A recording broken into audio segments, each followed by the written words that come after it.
Welcome to the CBS Radio Mystery Theater Archives, the only YouTube channel which has the original classic episodes of the CBS Radio Mystery Theater in order with no ads. Thank you for listening, and now, enjoy the show.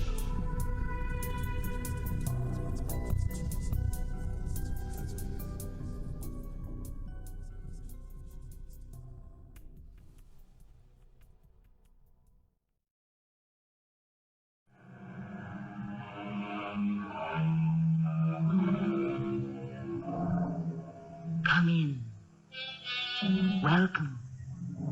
I am Tammy Grimes. Welcome to my mansion of mystery. Big houses are such an expense these days, what with rising costs and higher taxes. Big, lovely old homes are a problem to keep up. It's a pity, too.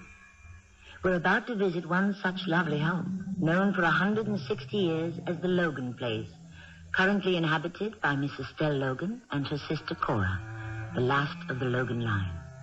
At the moment, Miss Estelle Logan finds herself in a difficult position.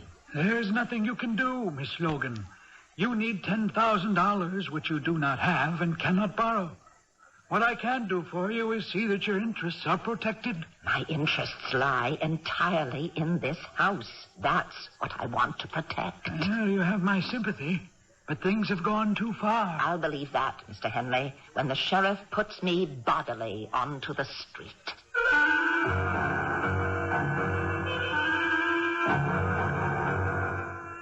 Our mystery drama, The Cantankerous Ghost, was written especially for Radio Mystery Theater by Bob Juhren and stars Marian Seldes.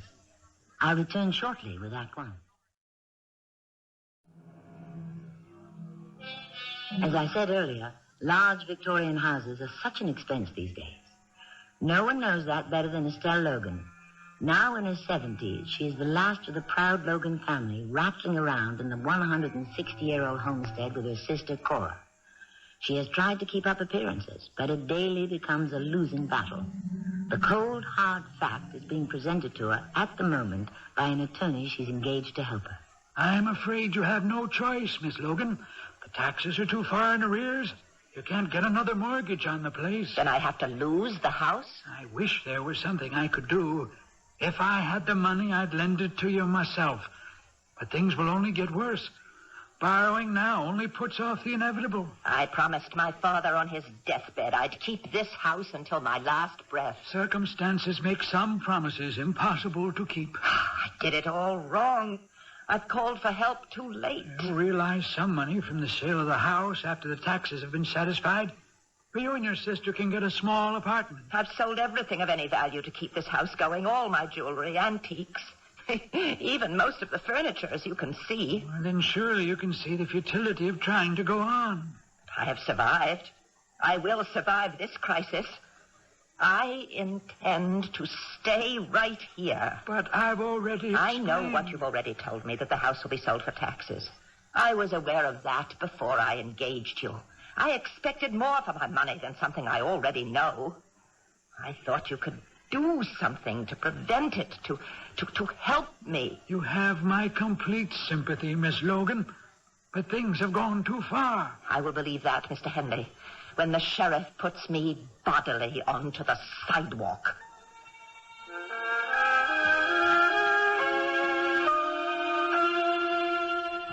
What did the young man want, Estelle? I told you, Cora. He's the attorney I hired to try to save the house. He didn't want anything, except his fee, I suppose. Oh, Papa wouldn't like that. You know how Papa was about lawyers. He'd be furious if he knew you were hiring lawyers. We are going to lose the house. Lose the house? Well, that's impossible. It belongs to us. It's always belonged to us. My Papa made sure we'd always have told that lawyer I'd fight. But I don't know, Cora. I think he knows what he's talking about. Lose the house? I can't believe it. Is that why that strange man comes and looks at it all the time? What strange man? Well, he's rather nice looking, well-dressed, and I'm sure well-bred. When did he come to look at the house? I saw him day before yesterday, and again this morning. Today he had a young woman with him. What did they do? Tell me. Oh, goodness, Estelle, no need to snap at me. I know you're upset. Please, Cora, tell me about this man. The first time, he walked up and down the sidewalk, looking and making notes in a little book. From the bank?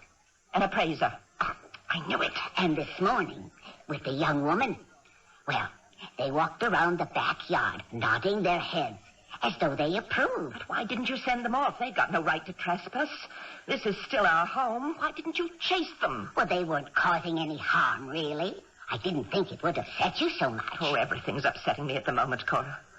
I'm sorry I was cross. Well, we have to face it, dear. We're in trouble. You know more about it than I do, dear. But as for losing the house, oh, that's ridiculous. Papa would never allow it. There's nothing our dear Papa can do about it. I wish to heaven I knew what I could do.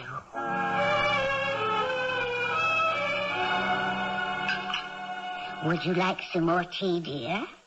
No, thank you, Cora. You should have eaten more than you did, Estelle. You've been looking a little peaked lately. Oh, Cora, please. Oh, I'll get it, Estelle. Now, you stay here. See who it is first.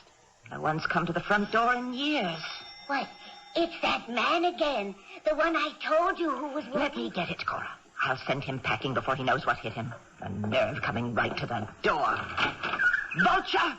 I beg your pardon, are you? Scavenger! Get away from here. I know you've been sneaking around. My sister saw you. Now just go away and get out. This house is mine. It's always been mine. It always will be mine, so just forget about it. I gather you're the owner of the house. I am. And if you think you're going to get it for taxes, you're sadly mistaken. Now just leave and don't come back or I'll call the police. Hey, wait a minute, lady. You don't even know what I'm here for. Will you let me explain? I'm surprised you'd want to take advantage of us like this. So surprised, in fact, that... Yes. Yes, you can explain. I'd like to hear your explanation. Thanks. Can I come in? No, that's going too far. Okay. Look, I'm interested in your house. It's just what I want. Lots of eaves and gables, tall windows, gloomy and run-down looking. Well, that's hardly a compliment. No, your house is perfect. Yes, well, it's not for sale. I don't want to buy it. You don't want to buy it? No.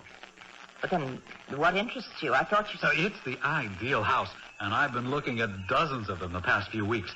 I want to rent it for a movie I'm directing. A horror movie. We'll pay you $2,500 a day.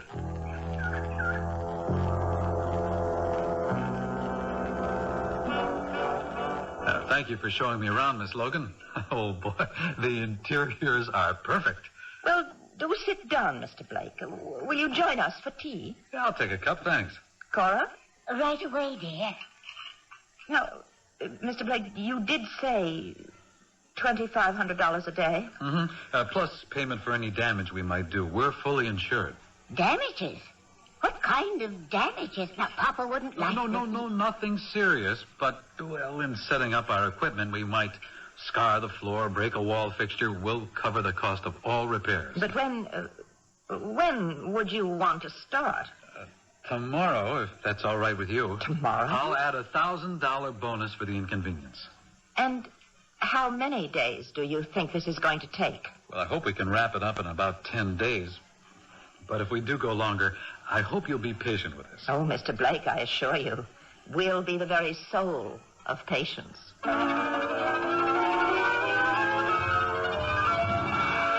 We'll shoot the staircase scene first. Myra comes up the stairs, sees the light under the door. The door starts to open and she faints. Where is Myra? Makeup. Hey, Rudy, get Myra. We're ready to shoot. I want to get all the straight scenes out of the way first. When the special effects men get going, it's going to take some time. And at $2,500 a day, I want to move as fast as we can. Ready when you are, Rex. You know the scene. It's all pantomime. Mm-hmm. Up the stairs and faint when the door starts to open, right? Right. You ready up there on the second floor? Ready. Okay. Roll 'em, Eddie.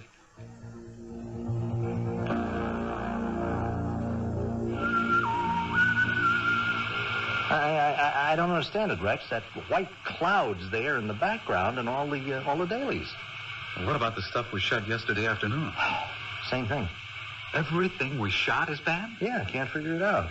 Now, I'm using the same equipment I used last week in the sailing scene. Camera's okay. Film's fresh. I checked everything. Oh, look at it there.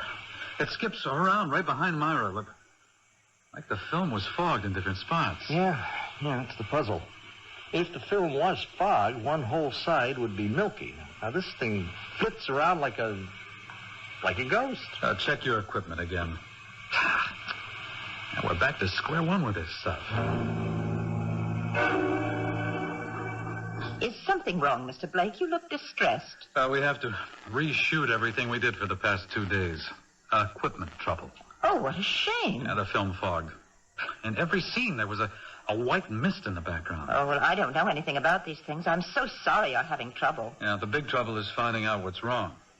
I have the best cameraman in the business on this picture. And it hasn't happened before? No, not like this. We're ready for the dining room scene, Rex. Everything checked out? Yeah, I ran some tests this morning. Camera's perfect, film's fresh. I'm using the same stock now that I used for the tests. Nothing can go wrong. Don't count on it. Well, I'd better get out of your way. Let you work. Okay, places, everybody.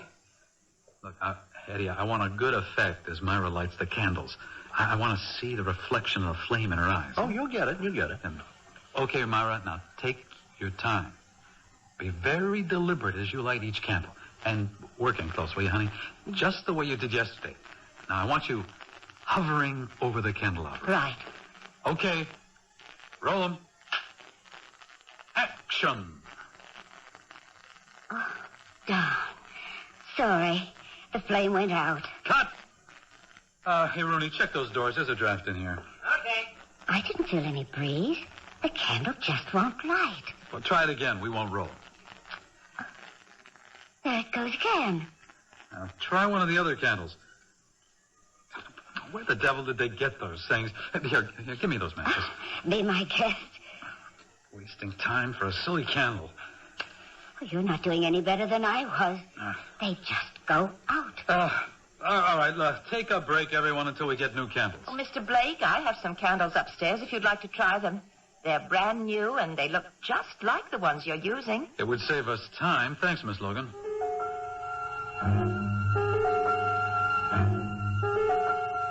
Okay, let's see if we can do better with these. Isn't that peculiar? There isn't any wind, and it just goes out. These candles are doing the same thing. This is ridiculous. We can't get a simple candle to light in this house. Eddie, set up for this staircase scene again while we buy up every candle in town. Poor Mr. Blake. He's certainly having a hard time, Cora. I'll be awfully glad when these people leave. All the shouting and confusion. I can't get any rest at all. Neither can I. We'll drive the blackguards out. Estelle, what? Who said that? Look, Estelle, in the rocking chair. A white mist. I'm going to faint. A white mist, just like Mr. Blake described on his film.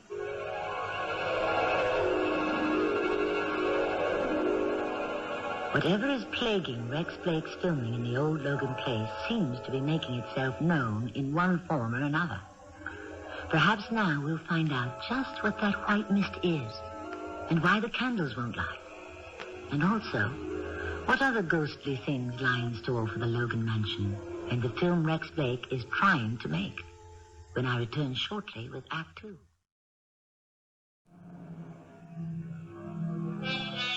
Using actual homes for a movie setting is common practice among filmmakers. There's no doubt the family life is disrupted for a time as technicians drag lighting cables all over the place and cameras loom in every corner. Estelle Logan welcomes it, however, because it means enough money to pay her back taxes. But it seems there's another resident of the house who objects. A white mist, just like Mr. Blake described on his film. Now, just what's going on here? That's what I want to know. Exactly who or what are you? I am Clayton Logan, original owner and builder of this house, which of late seems to have turned into a circus. Clayton Logan? Great-grandfather's ghost? Yeah, the same. I have been slumbering peacefully for 110 years until that crowd of ninnies started tearing up the place. Now, what is going on? But you can't be here. And why not? I believe I've already informed you that I am the original owner and builder. I don't believe in ghosts, much less converse with them. Well, that, my dear, is your misfortune. I'm sorry I died before you were born. Now, tell me, what is all this nonsense in the house? Well, I rented the house to a film company to make a movie. I should think that would be obvious. Well, what is a movie? Oh, it was you. The mist that turned up on the film. You're talking gibberish. And you kept the candles from lighting. Oh, yes, candles. I was merely curious and leaned a little too close. It gave me, needless to say, great satisfaction to watch that young man's discomfort when they kept going out. The one with the beard. The director, Mr. Blake. We shall have no more of that around here. Now, you tell them to leave. They are paying me $2,500 a day to use this house. Abuse the house, you mean? They pay for any damage, and besides, I need the money. What for? I'll lose the house for taxes if I don't get this money. No nonsense. Lose the Logan place? Impossible. But you don't know what expenses are like these days. You've been dozing for how many years? 110. Well, then why haven't we seen or heard from you before? Well, I haven't been disturbed before. These movies, whatever they are, they have me completely unnerved. I shall have to do everything in my power to get them out. But they'll be leaving in about 10 days or so. Just be patient. They'll leave. And besides, there's not much you can do about it. Being a ghost. You are a spunky one. Logan always rises to the challenge. You are my kind of person, my dear. A formidable adversary. I like that. Well, there are things to attend to. You're disappearing. Temporarily, my dear. Temporarily. Oh, good heavens. Oh, I forgot all about you, Cora. What happened? Oh, I must have fainted. Oh, what was it? It was great-grandfather Clayton. Oh, you spoke with it? Him? I did. It was Clayton, Logan's ghost, and he's furious about that movie company being here. You mean there's a real live ghost in this house? Well, that's a strange way to describe a ghost, but yes, Cora, there is. We can't stay here with a ghost. We most certainly will stay here, and not a word to the movie people. I'm afraid they're in for more trouble, but I don't want to lose them.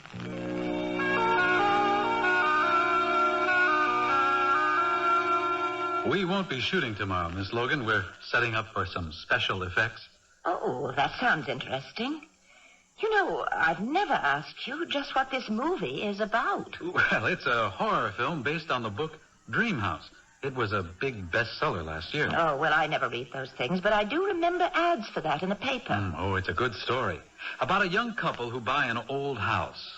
Their dream house. And the house has a personality of its own. They plan some renovation, and the house actually helps them. In what way? Well, they plan to add a window on one wall of the living room. They mark exactly where they'll install it, and the next day, there it is. Like magic, and other things like that. But where's the horror? Well, that's the last part of the movie. After the couple get the house just the way they want it, they decide to sell it for a profit and move away. Well, the house doesn't like that. Oh, I see. And gradually, the house makes them prisoners until the climax, when the house collapses into rubble with them trapped inside. Well, good heavens, you're not going to collapse our house. No, of course not.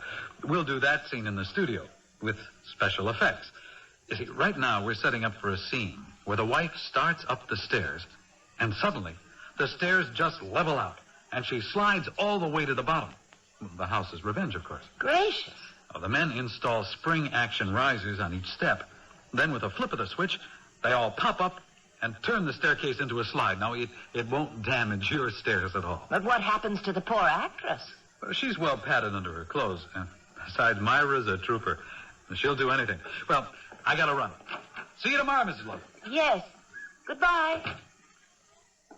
The tricks they can do in the movies. Oh, there you are, Cora. I was just looking for you. Where is he now? Oh, Mr. Blake just left. Oh, no, not him. The ghost. The great-grandfather? I have no idea. I haven't heard from him since yesterday. To think he's been here all the time, looking over our shoulders, as it were. He said he was sleeping. Well, I am not going to get any sleep with him prowling around this house and those people cluttering up the place downstairs. I'm going over and stay with Maud Wilkins till this is all over.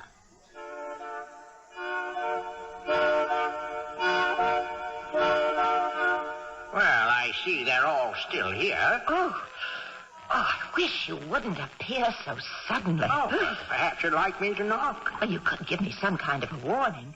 You know you've scared Cora away altogether. She's gone to stay with a friend. Well, I'm glad I'm affecting someone. You and that man in the beard are as thick as thieves. You pay no attention to my wishes. Great-grandfather Clayton, I told you before. I need the money this film is bringing me. And besides, I find it rather interesting. Well, I don't at all like that contraption they put on the stairs. Now, I built those stairs with my own two hands. And a little help from your grandfather. Nothing in the house is being harmed, except your rest.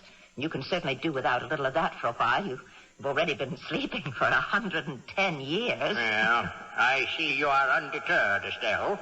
Now, in our first visit, I admitted I liked your spirit.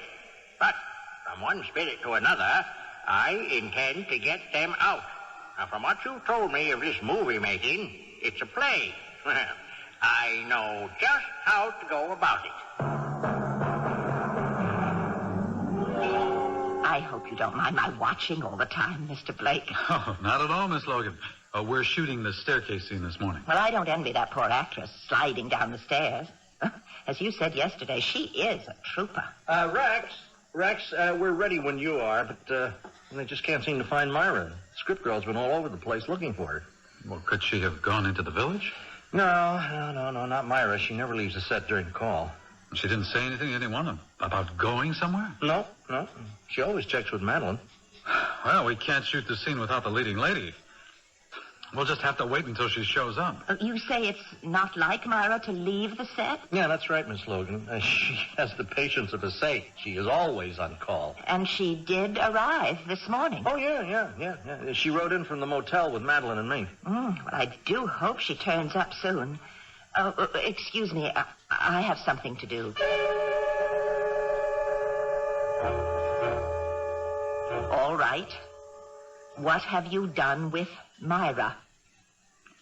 Great-grandfather Clayton, I know you can hear me. Well, of course I can. I was just waiting. For what? You asked me not to startle you by appearing so suddenly. I was giving you time to get ready. You've done something with that actress, haven't you? She is perfectly comfortable and totally safe. Where is she? I invited her to my quarters. Your quarters? Great-grandfather, if you've done something to harm that woman, we could be in terrible trouble. Oh, no, I have not harmed her. She's a beautiful woman. I have simply relieved the play of its leading lady. And they all now have to pack up and leave. Now, perhaps you'll be good enough to tell them that. You have got to tell me where she is. Where are your quarters? I won't give that away.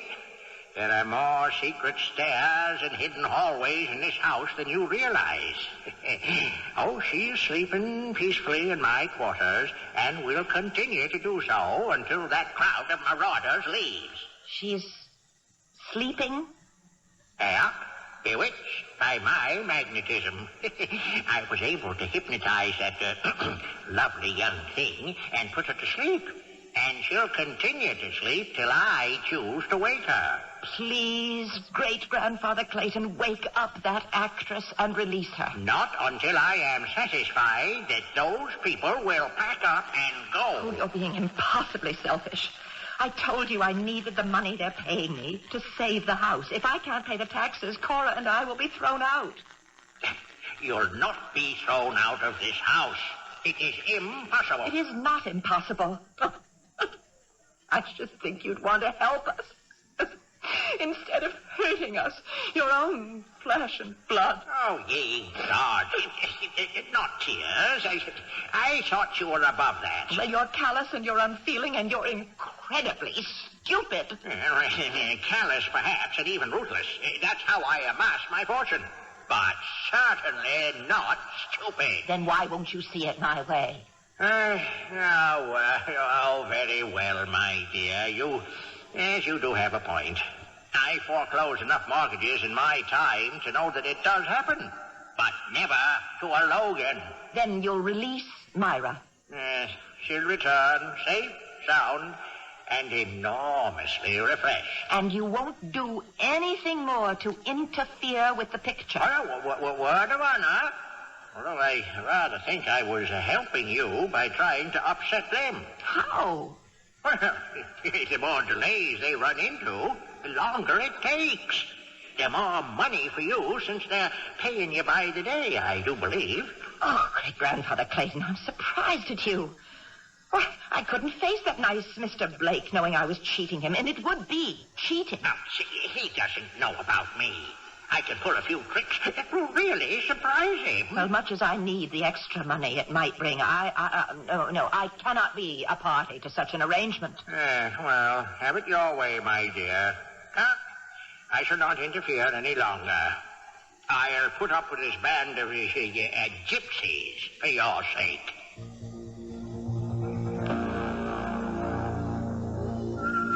Myra, where have you been? Waiting to film the staircase scene. What is holding you up?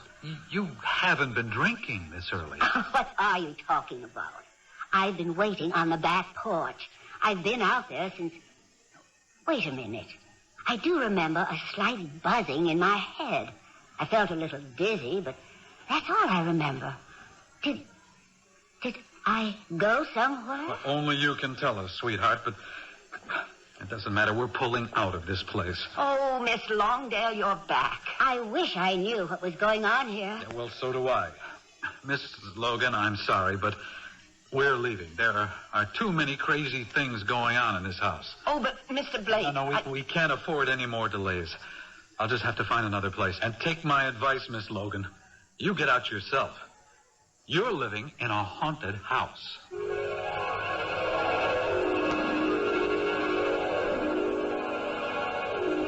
No truer words were ever spoken. But then, all hauntings aren't gruesome.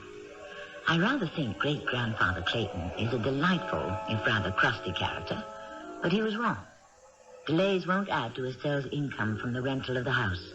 The delays, just as she feared, are driving the movie people out. And eventually, Estelle and Cora too, when they can't pay their taxes. We'll learn what happens when I return shortly with Act 3.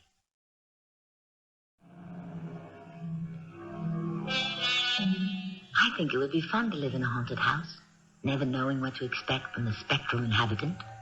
The ghost of Estelle Logan's great-grandfather came up with some unexpected results from his capers. And now Estelle faces the loss of income, which would have saved her house. She has just been informed of the movie director's reason for leaving. You're living in a haunted house. I know. You know? Well, why didn't you tell us that when you rented us the place? I didn't know it then. You see... Miss Logan. Please, wait. I don't want you to go on. I know where Miss Longdale has been for the past 2 hours. You do? I know you'll find this hard to believe, but the ghost of my great-grandfather hypnotized her and took her to his quarters. What? Your what took Myra where? To his quarters. He has been trying to drive you away from the house. He hates all this confusion. Miss Logan, I can't say it hasn't been fun, but we'll be gone tomorrow. I'll have a check for you for the days we've been here. But I want you to stay, really. Great-grandfather promised not to interfere anymore. That's very nice of him, but I think we'll just look for another place. Now, are you satisfied? They are determined to leave. I hope you enjoy the new owners when this house is sold for taxes. Now, just a minute, Estelle. Don't abandon hope so easily. They are packing up and leaving tomorrow. Well, I think we might persuade them to stay and finish their business. Well, I can't, and I don't see how you can. Oh, come, my dear. Another demonstration of your lack of faith in the power of the spirit world. You mean you'll talk to them? Well, I wouldn't go as far as that. But I have a notion I can pull a few tricks to keep them here. Oh, Mr. Blake. Hi, Miss Logan. I suppose your mind's made up. I'm sorry, Miss Logan. I can't work in this house anymore. Myra's on the verge of a nervous breakdown. I had to send her back to the city. Oh, how horrible. Oh, I'm terribly sorry. If she believes you, she was kidnapped by a ghost. If she believes me, she had a blackout. Either way, it's disturbing, to say the least. Hey, Rex. Rex, we got a real problem. Well, what's the matter? Can't get the van open. Oh, come on, Eddie. Don't bother me with things like that. I got enough trouble with the picture. Well, I just thought you ought to know if you want us to clear out our gear today, you'd better send for another van. A simple problem with a lock. It's the driver's problem, not mine. Okay. All right. I'll come take a look. But I don't know what more I can do. Now what? What's the matter? This front door doesn't open.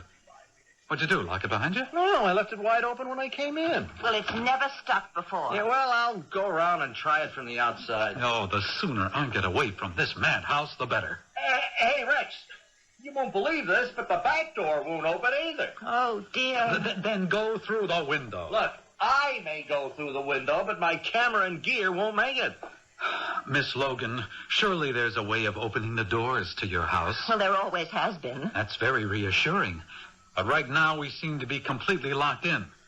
Short of breaking down the doors, what do you suggest? I don't know. Oh, Eddie, have the guys outside push the back door in. We'll pay you for the damage, Miss Logan. Okay, but I have my doubts. I'm sorry to use such drastic measures, but we got to get out of here. The last couple of days have put me way behind schedule.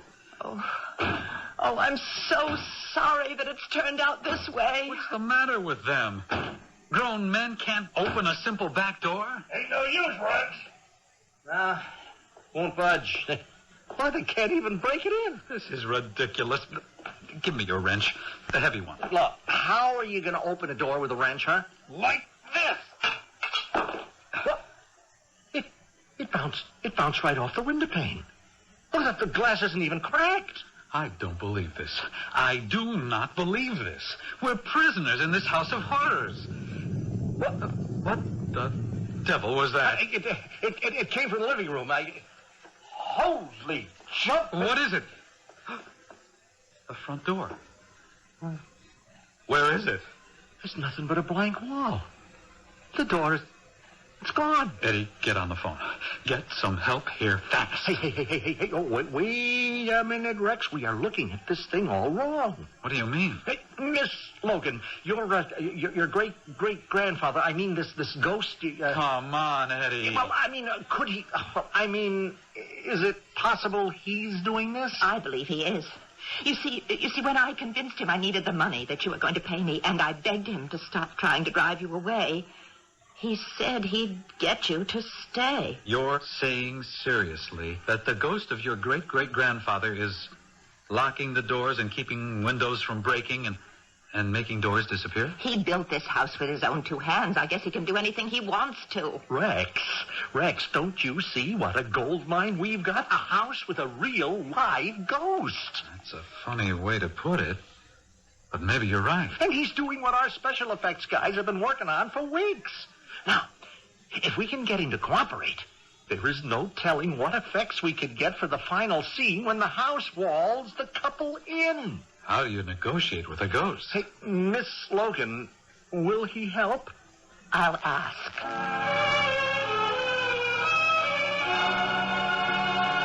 So they were impressed, eh? Completely. How did you ever make the door disappear? Well, when I built this house, I installed a few trick walls. I told you there are passageways you've never dreamed of. Locking the doors keeping the glass from breaking, well, it was purely supernatural. Well, everything's back to normal now. Will you help them with the effects? I don't have any other choice, considering the spot I put you in. What exactly do they want me to do? Well, you'll have to ask them. Oh, no. I draw the line at communication with these mortals. Now, you can be my agent, seeing that I have now been drawn into the theatrical profession.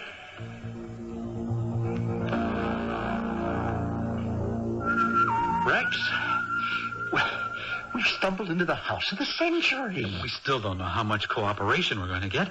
You know, maybe he won't do anything at all. Because I wonder if Miss Logan can persuade him to appear in the film. Oh, nobody's going to believe this. No, just say it's more of Rex Blake's film wizardry. Mr. Blake, my great-grandfather has agreed to help. He wants to know what you want him to do. Can we see him?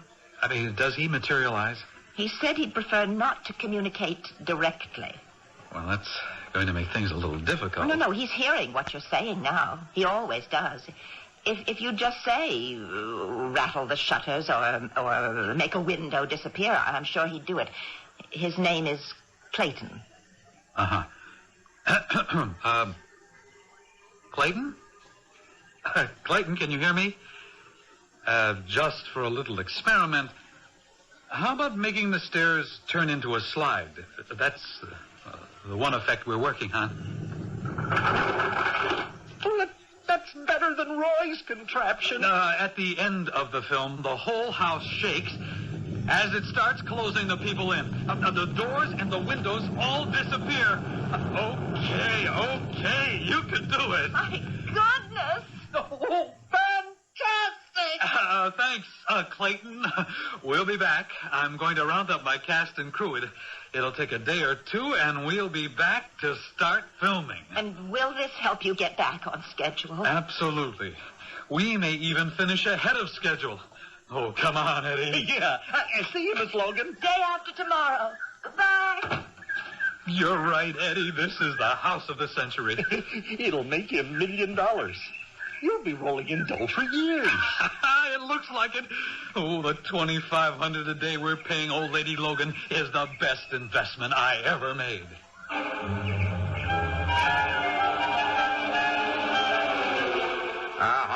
Those scoundrels. I don't see what you're so upset about. They are going to make a fortune from this venture for years to come. They said it. And all you're getting is a paltry $2,500 a day? But that was their agreement. And they had the nerve to ask me to appear. Well, I am going to appear all right, but not in their movie. Still, I was a hard bargainer in my day, and I dare say I haven't lost my touch. Bargain? Certainly. If they're going to make millions thanks to our house and my efforts, then you're going to share in it for years to come. I want to talk to them. Have them here at 8 a.m. sharp tomorrow. Oh, it's more than I'd hoped for, having him appear. Hey, I was going to ask him if he'd play a part. No, I don't think that's what he had in mind. Indeed, I don't. Is that him? Yes. He'll materialize in a second. I have some things to take up with you, sir. A real live ghost. I learned that you stand to reap quite a handsome profit from our efforts here. Well, profits, yes, that's business. Excess profits, I'd call it. Zillions for years to come, if I heard correctly. Now, that's quite a return on your investment. Before agreeing to any assistance on my part, you will agree to a far better share of the profits for Miss Logan. Well, we can talk, sure. Estelle, find yourself a good lawyer. Get the best deal you can. And when he tells me he's satisfied with the contract, I'll offer my fullest cooperation. I'll call Mr. Henley right away. Hey, wait a minute. I didn't say we were going to... Millions of dollars. Well, maybe we can deal. Well, my dear, I think you and Cora are well taken care of for the rest of your natural lives. Now, after I finish this business, I think I'll go on over. I've earned it. Go over? Yes, to the other side, to the spirit world. It's becoming increasingly grim for our spirits to hang on with living human beings. The whole world is going crazy. You know something, Clayton? I'm going to miss you. Places, everyone. Mr. Logan, Clayton, sir, are you ready for the final destruction scene? If I must. Okay. Myra, on the stairs. Roll 'em, Eddie. Action!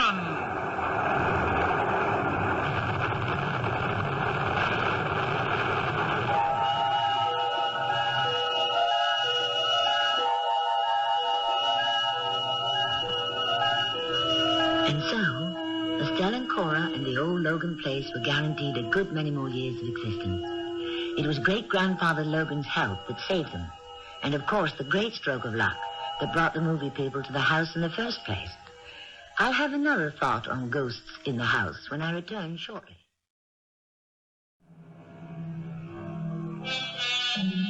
So the cantankerous ghost turned out to be not so cantankerous after all. That's the way with a lot of humans I know. Give them a challenge, ask their best, and they usually rise to the occasion and lose their petty self-indulgence. If you have to deal with a difficult person, try it sometime. Ask their advice and help, sincerely, and you'll get sincerity in return. Our cast included Marian Seldes, Evie Juster, Lloyd Battista, and Earl Hammond. The entire production was under the direction of Hammond Brown. I hope you enjoyed this episode of CBS Radio Mystery Theater. If you've enjoyed this and want to hear more, please subscribe to this channel. You can also visit my other